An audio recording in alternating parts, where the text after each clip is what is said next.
Native Logan, ready to get rolling. Check your deck, wanna know what you're holding. I refuse to lose. Give me them cues. I'm ready to snap, tell me what you wanna do. Come on, let's go toe to toe. Marvel at my strength, I'm ready to win, yo. Give me the mic, I'm finna rap about it. Don't matter about it, chatter about it. Let's snap. Snap, snap, snap, snap, snap, snap, snap. I'm gonna snap, snap, snap, snap, snap, snap, snap.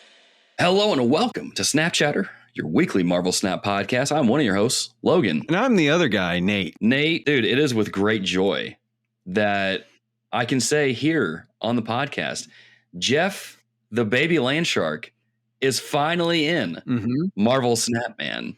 I have the card. He's probably up on screen right now on YouTube, just showing off his cuteness. And I got to say, man, Jeff is a lot of fun.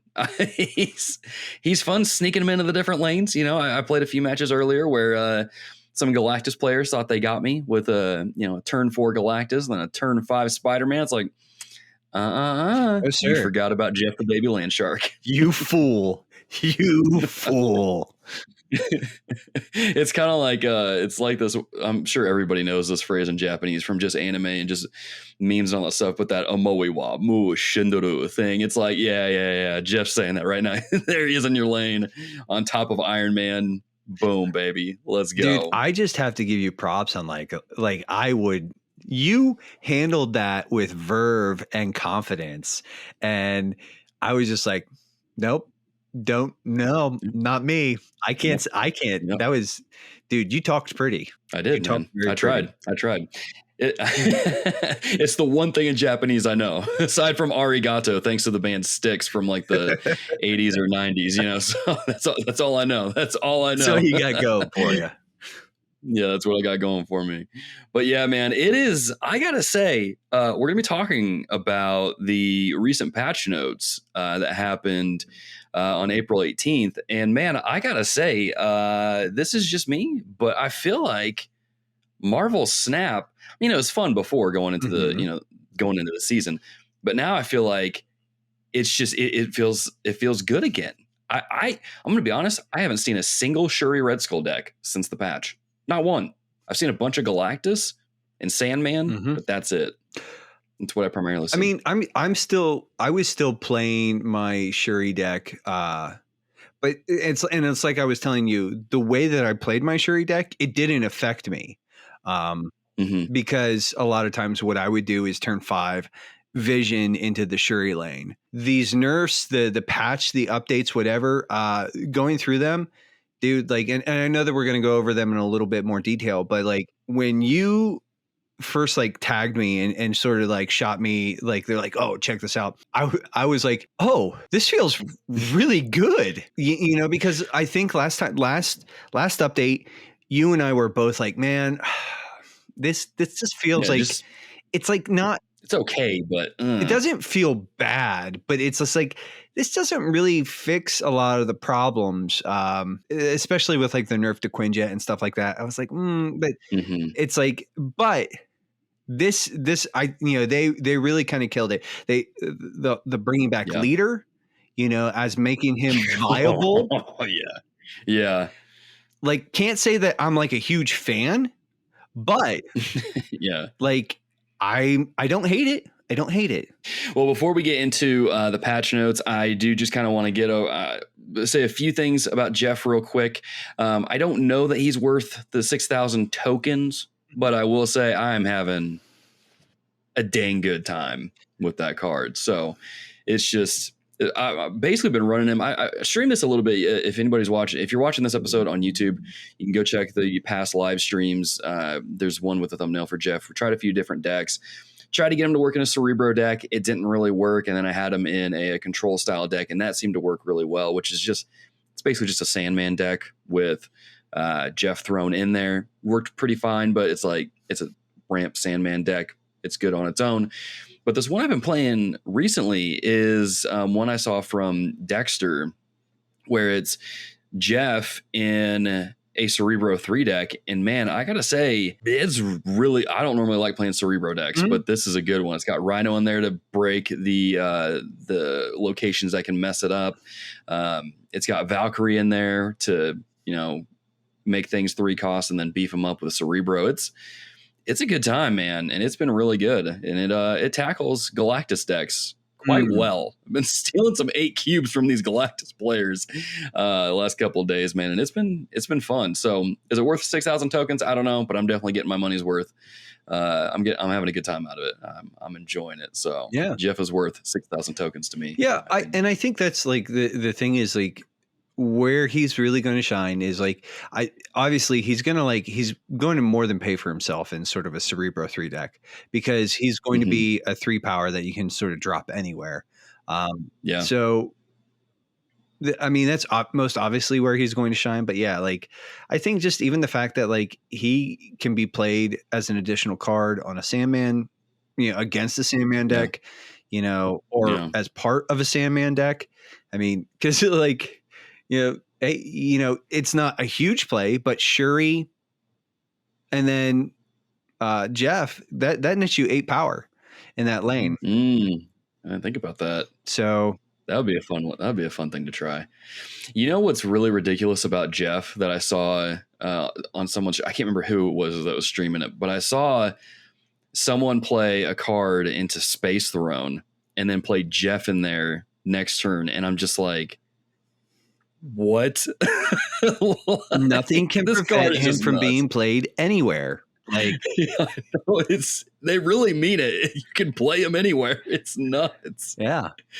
It's just it's crazy, man. Jeff is a wild card. I love having him in the game, just seeing the stuff he can do. And so yeah, he's a good time. I can't wait for more people to get a hold of him as he kind of drops down in series and more people get access to him. He's a really fun card. He's a really fun card. But speaking of fun cards, they've made some cards maybe a little less fun, in my opinion, more fun, especially a couple of cards we're going to talk about here. But before we get into that, I got to talk about Kitty Pryde. We talked about her in the last episode or the episode before. She was live in the game for a couple days, and then they deactivated her. We've been waiting and waiting and waiting to hear more about Kitty Pryde. What's going to happen with her? Is she coming back to the game? When is she coming back? They did an announcement for Kitty Pryde ahead of the patch for April 18th. And Kitty Pryde is coming back into the game in May. So not this month, but in May. So just a few more weeks. And what they're doing for the people who bought Kitty Pryde from the token shop, spent 6,000 tokens. The game Second Dinner is giving those players 8,000 tokens back as a refund type of thing, which is just awesome. And then on top of that, they gave players a Kitty Pryde avatar from the base card. Just, I gotta say, hats off to them on that. But Nate, they didn't stop there. Nope. They said when Kitty Pryde comes back in May, every player gets her for free. And it's like, I'm sorry, what? Yeah. I had a feeling they were probably going to compensate the players who bought her and spent the tokens, because I mean that would just be a good faith gesture. But giving everyone the reworked Kitty Pryde that works similar to how she did before, there's a little bit of a rework on it, so she doesn't quite break the game, but still functions mostly the same from what I'm gathering. But everyone's getting Kitty Pryde, dude. It's going to be a crazy month of May. Kitties will be everywhere, dude. Kitty Pryde is going to be all over the place, Yeah, because and what she empowers so many decks. So yeah, it's just like she's probably going to become one of the most used and abused 1-drops in the game.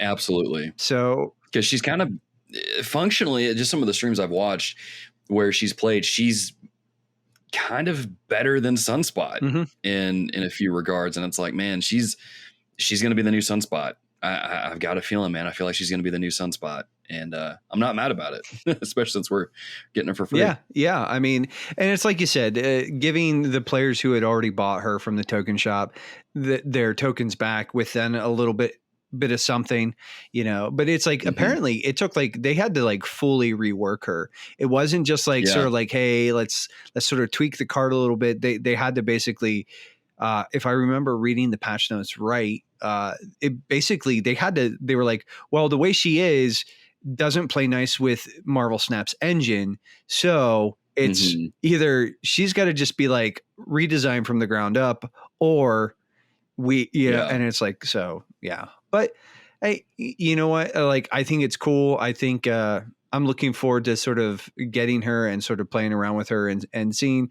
what kind of hijinks I can get into. But you know what though? And it's like you said, they sort of did that and everybody's like, oh, this is really cool. And then a few days later, they roll out these patch notes where everybody's like, say what? I don't know about you, but I have seen nobody be really upset about because every time we get like a patch or an update, like, most people are like, oh, they did this, they nerfed this, they ruined this, blah, blah, blah, blah. They killed this kind of deck. And it's like, I haven't seen any of that with this latest patch update. I think the closest thing that I've seen to it is, I think somebody, I said to you like, oh, they brought leader back. Yay. But it's like somebody was like, oh, well, leader's playable again. And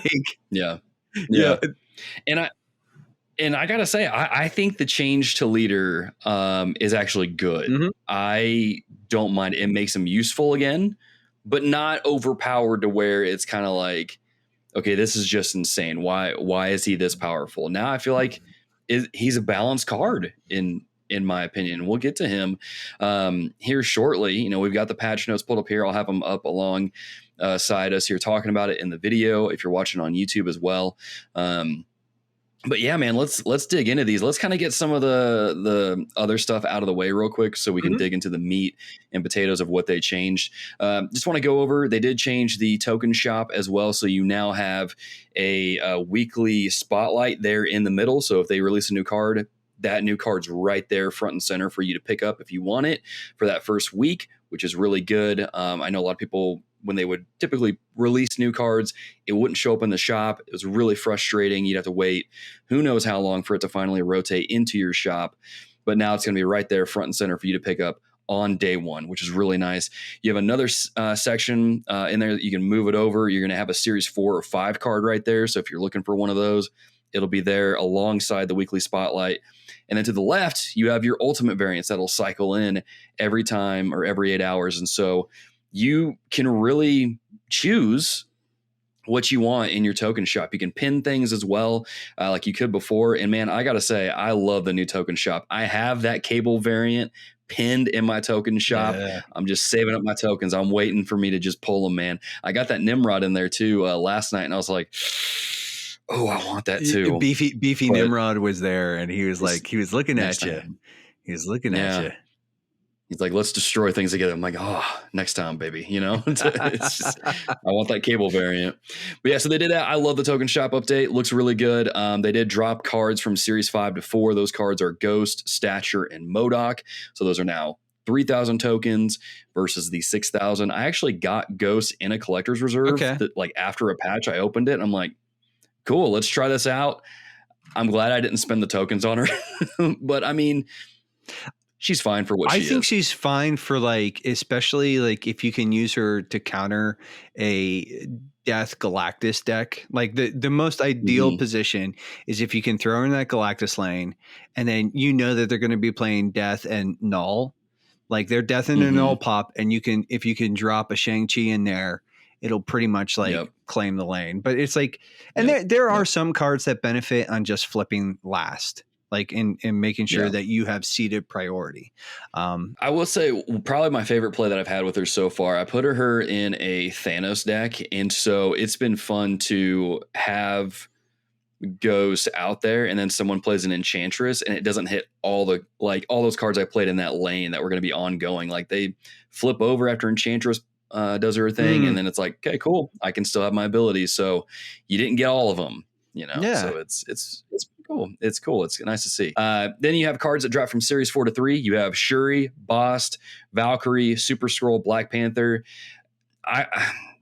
Awesome lineup of cards going down to Series 3, man. I'm going to say this. I discounted Bast so much. I was like, it's a dumb card. You don't need it. I use I use her in just about almost all my decks that I play regularly. It's just very versatile card. Plus, you pair it with Valkyrie. Mm-hmm. Oh my gosh. Oh my she gosh. is at the heart of like the most functional Mr. Negative decks I've seen. She's one of those cards that like until you really see how it works and you sort of see it in action. That's exactly it, man. Yeah, it's one of those cards you got to believe to see and just see how it's played. And then once you do, it's like, oh, okay, fair enough. That works. I mean, plus it still blows my mind that you can play boss and it hits your Mysterio and then all of the cards, the main Mysterio card and the illusions are 3 power. And it's like, it's a mini Doctor Doom. It's my favorite thing. You love to see it. It's really cool. So definitely don't sleep on those listeners. And also let us know if you're going to be picking up any of those. You're going to be, you do get a free card to pick up each season. So let us know if you're going to be picking up any of those with your free cost card. But with that, let's get into the updates to the cards themselves that they dropped here. And man, we knew a nerf to Shuri was coming. Yeah. I mean, they told us, they said will be addressing Shuri. Yeah. So, but the question was, how would they do it? We kind of brainstormed a couple different ways that you could kind of tweak the card a little bit without really ruining it a few episodes ago. And the change that they made to her was one that myself and I think Nate as well and several other people thought would have just made sense. And her cost and power are the same. She's still a 4/2, but instead of her on reveal being a double the power of the next card you play, it's if you play your next card here, double its power. Yeah. There's a couple stipulations there. You play Shuri, and then if you play your next card there, it doubles in power. Whatever the next card you play, the next card, as long as you play it in that lane, it doubles the power. And I think honestly that maintains sort of like the card integrity, like the card identity, because it was like that's what Shuri did,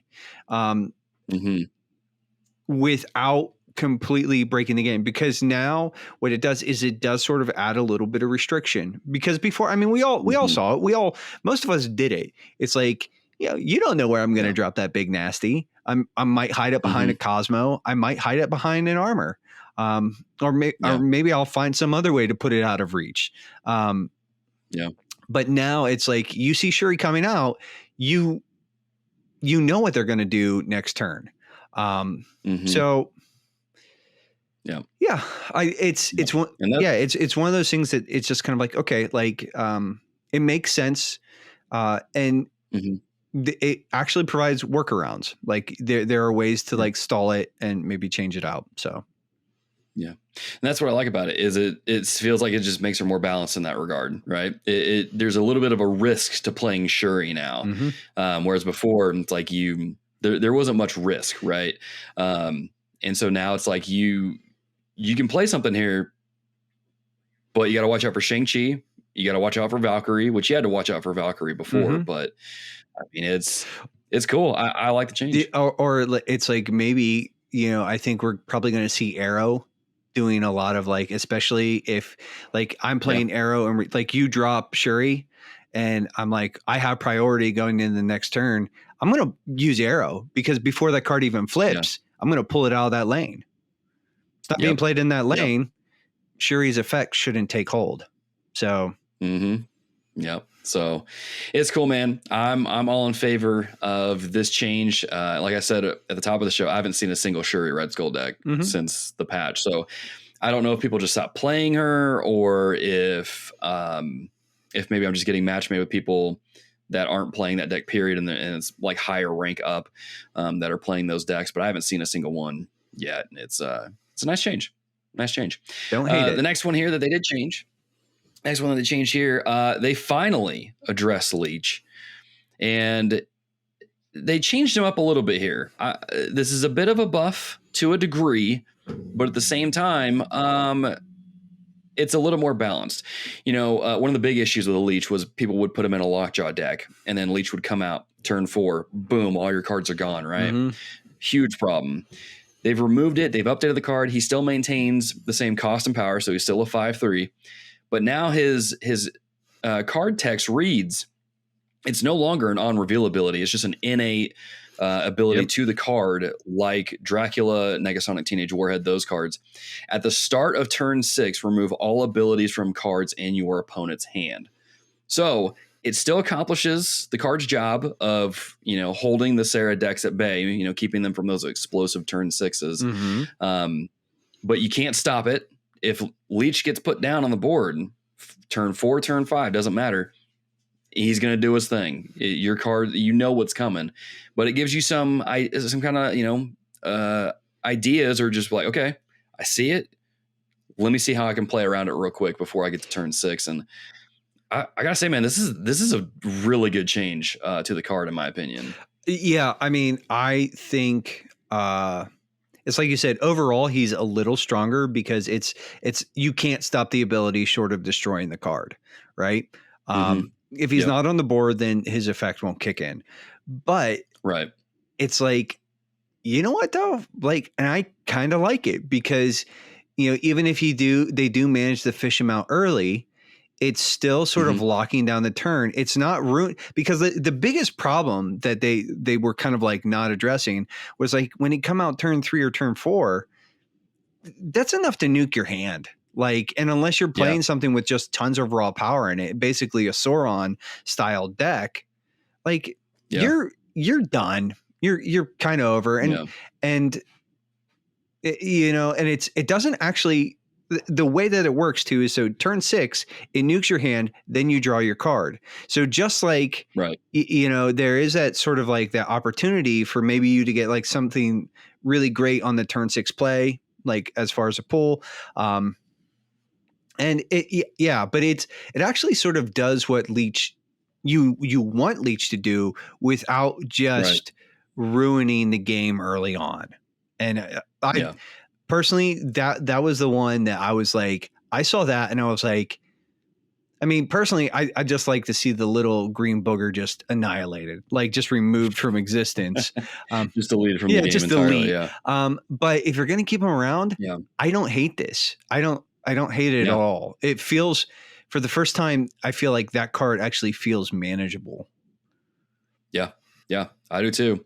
And man, it's just, it's wild to me. I mean, just to read through the patch notes, and here we are, and we're 2 for 2. And I'm like, man, these are really good balances, right? So let's move on to the third one here with Lockjaw. And this is one, and I know we talked about this on the show, that I kind of wish that they would change to Lockjaw. When we were going into some of the changes to Thanos and all that. I really love this change. This is something I wanted the card to be for the longest time. So again, Lockjaw maintains his cost and power 3/2, which is fine. His ability goes from after you play a card here, swap it with a card in your deck, to after you play a card here, swap it with a card in your deck once per turn. So now Lockjaw lanes are not just locked down to be a casino type lane. Now you can play maybe Wasp in there, and then your next card, let's say a Thor you want in there, right? And you can, Wasp will get rotated out, Thor sits there because that's your second card you're playing in the lane. And now it's just way more manageable, man. I was so happy personally to see this change. I'm like, this makes it more manageable to play, and you kind of have to think a little bit more. What are you gonna throw on your Lockjaw first, because that's gonna get rotated out, and then what are you gonna play next? So it just, I think that's an awesome change, to be honest. I think this adds to Lockjaw just strategically, but it also slows down like the chaos engine that was Lockjaw. I mean, it's like turn 3. If you had Wasp and Lockjaw in your hand, it's like, well, there you go. It's like basically 2 cards for free, and then you have turns 4, 5, and 6 to just shovel 1-drops in there and wreak all sorts of havoc. Dude, I don't hate that at all. I think that's actually a really great call. And like you said, I think like the other thing it does allow you to have sort of a more strategic sort of approach to him as well. It's like, and now you can actually build in that lane and not just like, because like once you throw Lockjaw in a lane, or it used to be when you threw Lockjaw in the lane, you're like, hey, whatever happens here happens. Like, just rolling the dice for the next couple turns, man. So, I mean, but like I said, I look at that and I'm like, and again, it maintains the identity and the integrity of the card. And adds to it at the same time, sort of limiting the abuse that you saw. Yeah. It's Yeah. like they are batting like they are killing it right now. This is batting 1,000 on this update so far. Yeah. Yeah. And this is where it kind of hit a little bit of a speed bump. We all kind of read this and we're like, wait, what? what? Why'd y'all touch America Chavez and Jubilee? The thing is with these cards, again, they're not really changing much of the cost and the powers here with these cards, but America Chavez's ability went from you always draw this card on turn 6 and not before to starts on the bottom of your deck, draw this on turn 6. And let me read the developer comments real quick as to why they made this change. And they said that previously, if you were about to draw America, you would just draw your next card instead. This means that over the course of the game, she's a lot more likely to be the top card of your deck. Thus far, this has been largely unimportant outside of Yondu destroying her, but it does restrict our ability to print cards that interact with the top of your deck. We expect this update to have little impact on America Chavez's functionality overall. And you know what I thought of when I read that line about printing cards that interact with the top card of your deck? Howard the Duck, dude. Howard the Duck, Iron Lad. Iron Lad is another one. Yeah. So, I mean, those two cards, we know they're coming down the pipeline. We covered them a couple episodes ago, talking about the Datamine stuff. To just refresh people who maybe are unfamiliar with those cards. Howard the Duck, when you play him, you can tap that card when he's on the board and you see what the top card of your deck is. If Chavez is there, it's like, oh man, well, I can't see anything because Chavez is just constantly sitting here. So that makes sense. Iron Lad, when you play him, he copies the card of the top card of your deck, the card text itself, so it becomes whatever that top card is. So now Chavez doesn't mess with that, doesn't mess with Howard the Duck. It allows you to kind of get a good read on your cards and make some good plays. It totally makes sense to that there. And really, I still have Chavez in several of my decks. She still functions the same. Yondu doesn't destroy her near as much. If actually at all. And so it's perfectly fine. And really it makes sense as we go into get ready for May, when I think Howard the Duck is going to be dropping in. So Nate, what did you think of Chavez's change? I think it's one of those things where it's like you said, they were sort of looking ahead, correcting some of like what was going to maybe create some like technical problems for them. And, but functionally she does the same thing. And it's like, it's kind of like, well, I mean, it's good that they did it so that there aren't problems going forward, but it's kind of like a non-issue. It's like she does the same thing. She's still good for deck fixing. It's like, you know what turn 6 is going to look like. If you've got Chavez in your deck, you know what turn 6 is going to look like. So, Yep. She's still a good deck thinner. And so, and that's honestly, when I read this and kind of read the comments, I'm like, dude, they are looking ahead. I love to read that because it shows that they're thinking ahead. They're making their changes based off of that. And they're trying to really, it seems like they kind of learned a lot from the Kitty Pryde incident. It's like, okay, we really need to get our crap together and hunker down and really look ahead and plan and make sure these patches hit, because we don't want another situation like this. We don't want cards interfering with other cards we were planning on releasing and going from there. And so the change to Jubilee, instead of adding a card from your deck to this location, she just adds the top card of your deck to this location. Apparently, at one point, Jubilee had that ability exactly. And so now she's back to that there. And so personally, I'm like, this doesn't really change Jubilee to me at all, because I always never knew what she was going to pull. And so it's still very much the same thing, so she's still useful. Yeah. I mean, and Jubilee was just sort of like, hey, throw her out there for the ride, see what happens. Yep. So, yeah. It's if you're feeling lucky. Do you feel lucky? Now this brings us to the final card that I was not expecting this card to be in here, but Leader, in a way, is back. So let's go over kind of a little bit of a roadmap. We all remember from the Zabu Surfer era of Marvel Snap, Leader was just everywhere. He was, you plop him down, he copies all the cards that you play that turn, or that your opponent plays, and you just play it and you'd usually win. It's kind of a brain dead, easy win. Leader was absolutely oppressive because it was like, it felt like 9 times out of 10, if your opponent played Leader, more often than not, they just won. Never felt good. Never felt good. And what I will say is I have played the updated leader, and he's still a strong, he's a 6-drop. So he's a big presence on the board. He will change a lot of things. But you know what? It doesn't feel like he's the automatic win anymore. So Yep. And that's what's good. And to catch people up, I mean, they nerfed him straight through the ground and out the other side of the planet. After that, he became a 6-cost 7 power, where he just copies all the cards that your opponent played to the location right of here, but on your side, which is just clunky wording to begin with. And it made him just virtually useless to a degree. You hardly ever saw him played, and when you did, you were surprised that someone was playing leader. But now they updated him. They brought him back. He's a 6-cost 2 power card, and on reveal, he copies the enemy card or cards with the highest power played that turn on your side.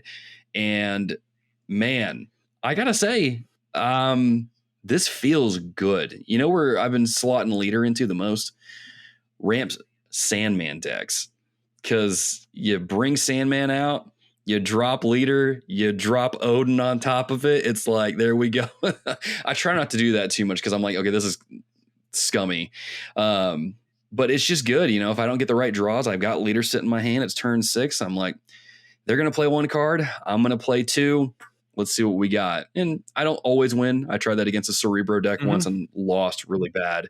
There's other times where I pulled their Dr. Doom and wound up winning 2 lanes. I was like, okay, it works. I mean, and that's the thing. He now feels more manageable. I mean, the one thing I would quibble is, like, I think leader, just for his ability, it needs to be either 0 or 1 power. I mean, but I'm not mad about 2 because he's still, like I said, he's still beatable. And so, like, I think it's cool to see him back and being useful again. At the same time, he's also like one of those cards that if I'd rather just like delete him from the game. If he just disappeared, we wouldn't be mad. Yeah. I was like, nobody was like, oh, my poor leader, you know, he doesn't get any play. Nobody was like bemoaning the absence of leader. But like I said, even here, it's like they brought him back. They brought him back in a way that feels good, that makes sense. And so, like, there are some decks that are just going to be able to beat him out pound for pound. I mean, you know, like turn 6 with like a Sarah deck, they're gonna mop the floor. Like, you play leader, like, good luck. You know, especially if you can't copy all this. You're gonna copy whatever their biggest play is on there, and it's usually not going to be enough to like take the like. So I feel like this makes sense. So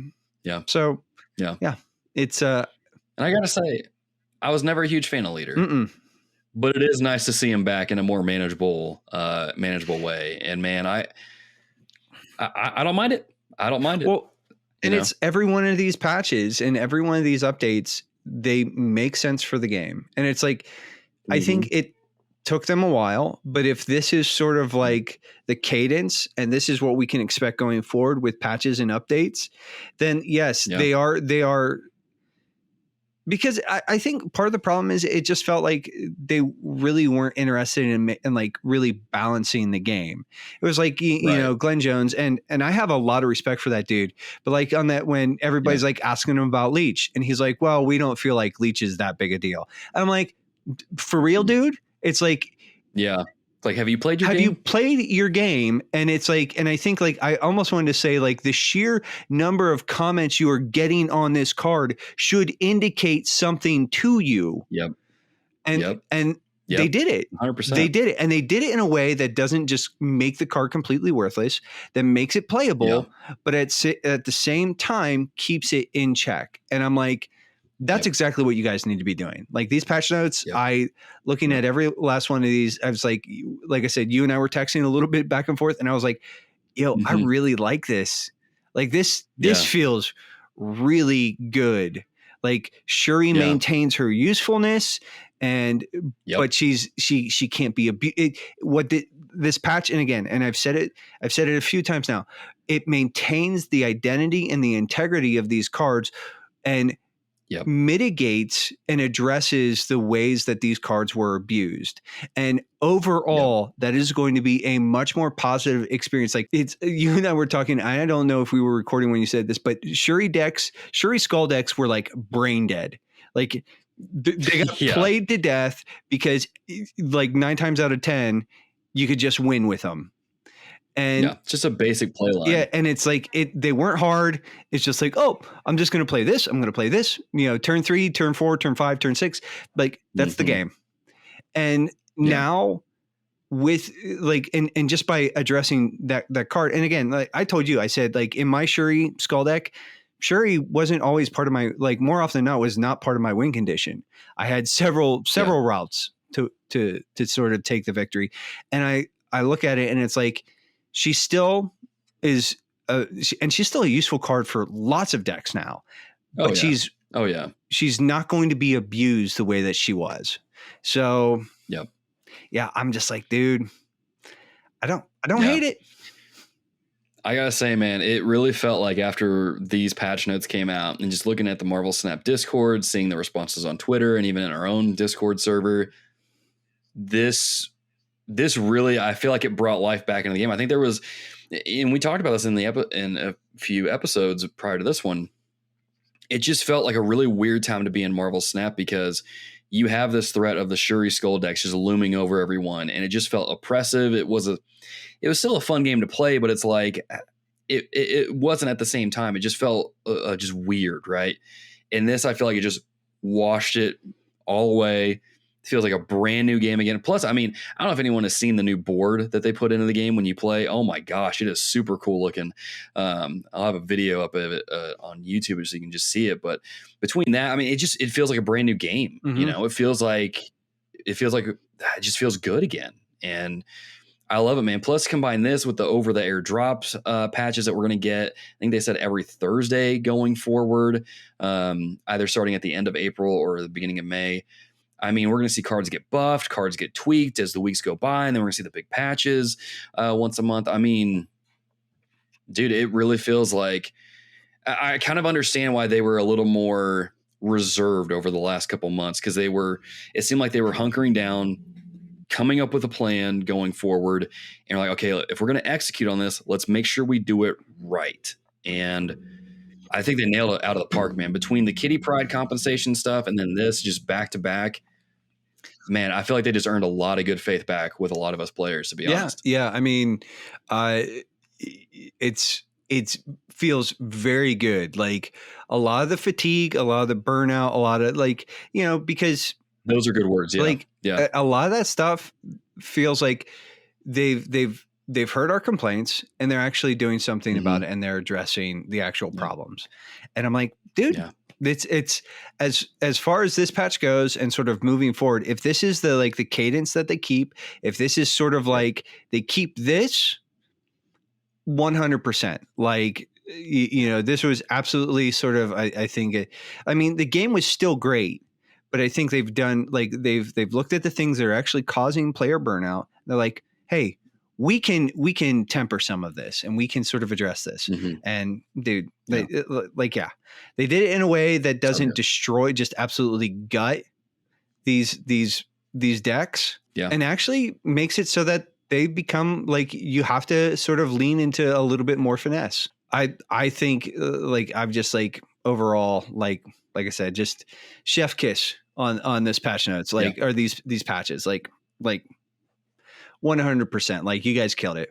Absolute fire. Yep. Well done, second lunch. Absolutely. Or second dinner. Well done. Second dinner. We look at these patch notes and we say, oh yes. Very nice. Very nice. Very, very, very nice. You know what we also got to say very nice too, Nate? What's that, buddy? Listeners, if you don't want any of this spoilered stuff, there's a timestamp. Just click to the next segment. We'll touch on this briefly. We won't spend a whole lot of time on it just because it's a data mine. This stuff is subject to change. But as we all know, there's a new Into the Spider-Verse movie coming out in June. So there's a high probability that the June 2023 season is going to be Spider-Man themed. And a data mine dropped. We saw some of the new cards. And man, I got to say, I'm a huge Spider-Man fan. Spider-Man 2099 is my favorite Spider-Man. The fact that Miguel O'Hara is coming into the game in a crazy way makes me so happy. But let me go through these cards here. Let me not focus on Spider-Man 2099. So the new cards we got, and we had kind of seen these a little bit and got a peek at some of their abilities, but now we've got even more data. And so we have the cards that I'm going to go over here and you'll see them on your screen if you're watching on YouTube. You have Ghost Spider, who is Spider-Gwen. It's a 2-cost, 3-power card with an on-reveal ability that says the last card you played moves here. Bro. Slot her in a move deck and let's get crazy, man. Oh my goodness. Then you also have Spider-Ham, who's Spider-Ham, a 1-cost, 1-power card with an on-reveal ability of transform the highest cost card in your opponent's hand into a pig, keeping its power and cost. The pig has the only card text it has is oink. Yep. That's a destroyed card. I immediately saw this and thought this would be disgusting in a bounce deck, man. With Beast, Falcon, just don't do it, man. Don't do it. I'm going to, but don't do it, people. The next one is my boy, Spider-Man 2099, 4-cost, 5-power card that says the first time this moves to a location, destroy an enemy card there. Oh boy, I want to play with it. And then you got Silk rounding things out. 2-cost, 5-power. After any card is played here, this moves to another location. Throw Silk and a Ghost Spider into a move deck and let's get the party started, man. Well, and we've talked about move sort of being an underappreciated and undervalued meta, like a deck style. Okay. And so like we've got Stegron coming, we've got Jeff now who sort of is in the move arsenal. And we're gonna have like Miles has always been like a value. Miles Morales Spider-Man has always been like a value card in a move deck. You know, you move, he's a 5-power for 1 cost. Like, dude, like it's gonna be crazy. Move is going like, and if all these cards come out the way that there's like we're seeing, move is gonna get a massive shot in the arm. And dude, like you talked about Spider-Ham. Dude, he's like a mini Leech, and I love it. Yeah, like he's so it's like, you know, and because and how many cards like so like, you know, Devil Dino, he's one of my favorites.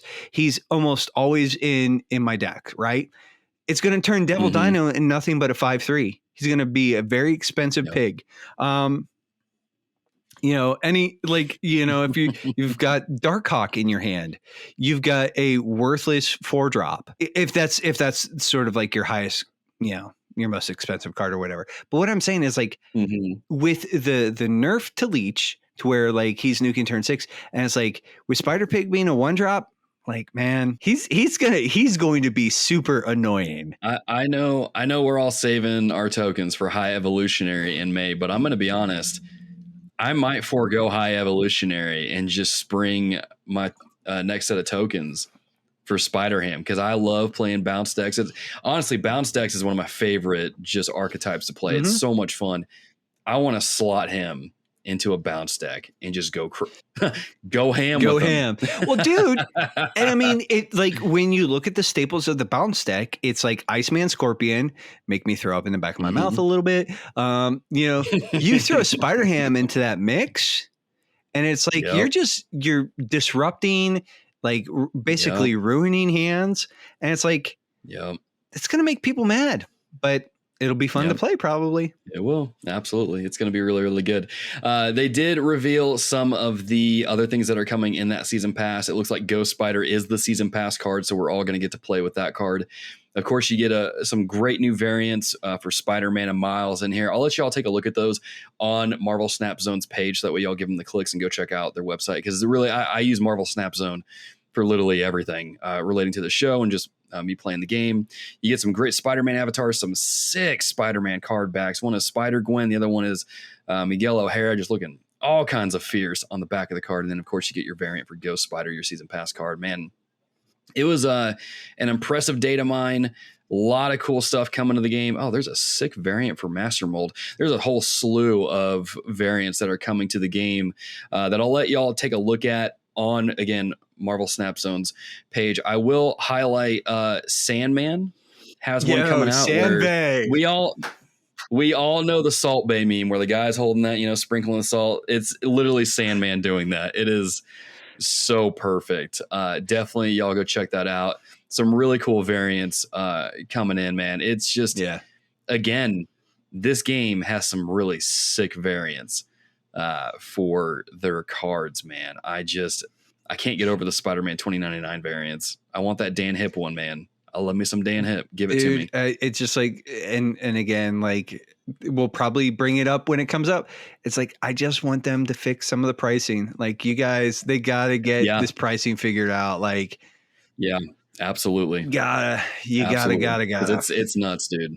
It's nuts. It's like if someone showed the Venomized Thor and Lady Sif bundle that they're throwing out here at the end of April or May or something like that. It's 5,000 gold, and I'm like, that's not. I don't think that's quite $100, but I mean, it's a lot, dude. And I'm like, man, I can't keep doing this. I've got other games I want to pick up. Second dinner. What do you expect? Well, and I think like the one thing is like, so, and I don't want to take too long. We're already sort of like running a little long-ish, but it's like, dude, like. They gotta bring it down. Like, start looking at like, you guys have the battle pass, just make, because these are mostly cosmetics kind of that you're getting most of the time. Make it a little bit more manageable. That's it. That's all you guys got to do. Yeah, that's all they got to do. And Nate, you know what else we got to do before we head out? Give our favorite card highlight, man. What is a card that maybe you're playing a lot of here lately and you're really enjoying, or it's one that you maybe think people are sleeping on just a little too much? I mean, I've been playing a Thanos control deck that I really like. I can't recommend like that deck's just great. You know what I'm gonna pull out of that is Professor X, man. Professor X. And I was gonna go a slightly different direction, but I was like, what's in that deck? And I was like, oh, I really like Professor X. He's one of those cards that, especially when you got him paired with like Daredevil, just can make for an absolutely killer turn 5. Just perfect. But I love his ability. I love just, he's got some great variants. I just think like the fact that like he's a staple of a lot of your destroyer style decks, et cetera. He's great for just shutting, like, you see your opponent building like some silly combo or something. Just nope.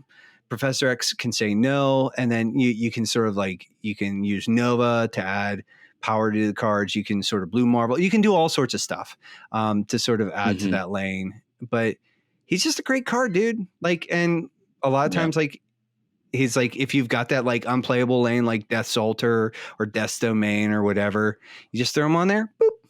No more of that. Yep. Nobody's using it. Yep. Yeah. Yep. It's a good time, man. Professor X has quickly become one of my new favorite cards just because of his versatility, man. He's great at doing what he does. And man, if you play him on the same lane someone plays a Galactus, you just won. Like that's your game. It's your, unless they have Jeff, but I doubt they do. Throw Jeff in your deck. And then as I go into this, I had a card planned and now I'm torn between two.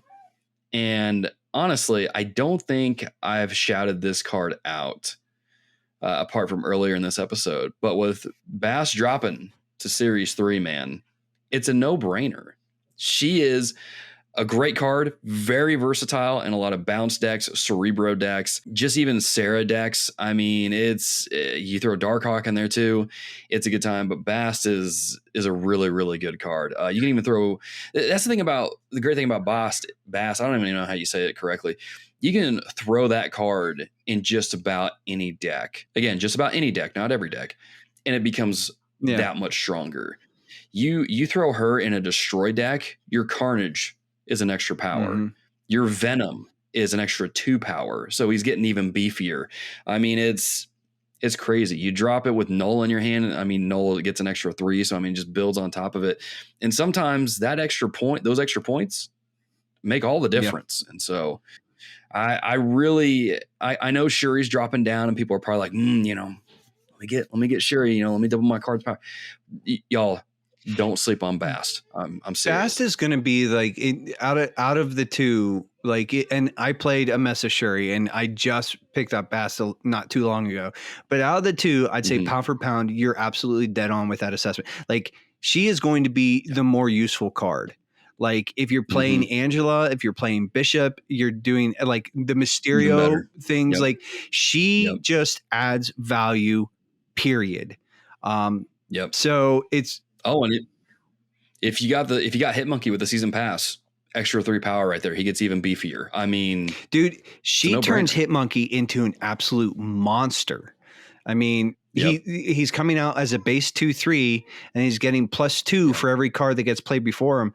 Like, he can get she's, like I said, pound for pound, she is going to add more value to more decks. That it's not to say Shuri's a great card. No, I'm not saying like don't get Shuri, but I'm just saying like Bast is going to like slot into a lot more decks than Shuri. Absolutely. So with that being said, listeners, let us know if you're going to be picking up any of the cards coming down to Series 3 and just what your thoughts are on the patches overall. And if you tuned into the spoiler Datamine section of the episode, let us know your thoughts on that as well. But there's, that's this episode of Snap Shatter. Nate, where can folks find you, man? Where can they hang out with you? In the TRG Discord, I'm there around my other podcast, the Breakdown Discord. I'm there. I'm all over the internet and the various socials at Nate_McKeever. Yeah. I'm trying not to be too spicy, but occasionally, like, we got to take out the trash, baby. #, taking out that trash. There you go, dude. I love seeing the screenshots you post that just say # take out the trash. I'm like, let's go. And, I said early in the show, when we did Snap or Tap a while back, Wong, anytime Wong came out, I would retreat. But man, seeing you stuff these Wong decks so much, just taking them down, still beating them, even though they dropped Gambit on you and destroyed most of your cards, you're still winning. You'll love to see it. I don't know if I haven't posted that on Twitter yet. But yeah, that one's definitely going up. It's definitely going to be a # taking out the trash nominee. It's a good time. Well, I'm the Theologian. You find me on Twitter, the TRG Discord as well. And maybe we'll play in Marvel Snap as well. Maybe in the upcoming tournament that we have going on. You got to get in the Discord to find out information about that, though. So with that being said, y'all, thank you for listening to Snapchatter. Leave us nice reviews on all of the podcast platforms. If you're on YouTube, hit the like button. Leave a nice little comment down below. Consider subscribing to the channel as well. Follow us on Twitter and all that jazz. And until next time, keep on snapping. We'll see you in the next episode. Native Logan, ready to get rolling. Check your deck, wanna know what you're holding. I refuse to lose. Give me them cues. I'm ready to snap, tell me what you wanna do. Come on, let's go toe to toe. Marvel at my strength, I'm ready to win, yo. Give me the mic, I'm finna rap about it. Don't matter about it, chatter about it. Let's snap. Snap, snap, snap, snap, snap, snap, snap. I'm gonna snap, snap, snap, snap, snap, snap, snap.